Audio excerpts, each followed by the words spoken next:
And thus ends Ash Ketchum and Pikachu's 26-year adventure. Let's talk about Pokemon Journeys episode 147, The Rainbow and the Pokemon Master, the final episode of the Pokemon Journeys anime series.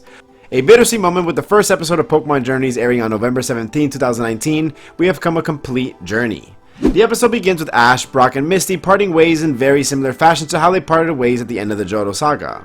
Ash then goes home and meets up with his mom, takes a quick shower, and eats his favorite food, croquettes. The next morning he goes to Professor Oak's lab on a visit and runs into Tracy, who is going out on an errand, and he finally spoke after being all throughout the Masters A without a role. Big ups to the voice actor for coming back for just a brief appearance. Ash then found out that Oak's Charmander was missing, so he went on a search for it, where we get to see most of the other Ash Pokemon that we hadn't seen yet in this mini-series. After finding Charmander, Ash runs into Gary, who asks him a very important question which sits with him throughout the episode. Are you close to becoming a Pokemon Master? We get a brief montage of Ash doing many things, and we even get to see Tracy is back and his Venonat evolved off screen into a Venomoth, and that actually got me super hyped. Team Rocket is working at the Team Rocket HQ lunchroom, showing that they still don't like each other, allegedly.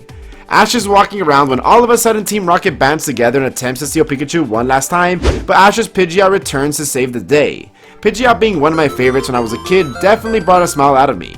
Ash goes out on his way and eventually goes for a nap as he continues to ponder the question. As it rains, he starts pondering about the question that Gary asked earlier and decides that he isn't close to being a Pokemon Master because he wants to make friends with all of the Pokemon in the world. The episode ends with him getting a new pair of shoes and running towards the rainbow. I thought that this was a solid standalone episode that was one of the better of this mini-series. We got to see the ending of Ash's book in the anime and it was just so bittersweet. Like, on one hand they should have made this so much more meaningful and impactful, and on the other hand it is Pokemon Journey, so I'm not very much surprised. I love how they handled making small things about this episode a bit different. I found that the animation and general art of this episode were better than average. Of course, having Tracy finally have a speaking role was a big deal to me, along with his newly evolved Venomoth. Pidgeot returning was top tier, Team Rocket banding together, and staying involved in Ash's life was fantastic too. I just feel like with all the things that we've been through with Ash, that his ending should have been much more, I don't know, special. With that context in mind, I'm going to be giving this episode a 6 out of 10.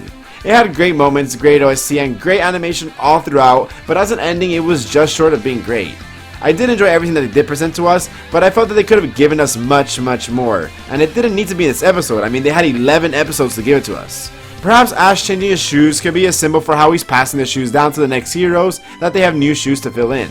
After having reviewed Ash's adventures in Pokemon Journeys for the past 2 years, I have a weird empty void in my heart, but I'll continue to work hard on those reviews with the upcoming series, Pokemon Horizons. What do you think of this episode and the finale of Ash's story? Will you be watching the next anime? And on that note, I just want to end it off with one thing. Thank you, Ash and Pikachu. I'll never forget you.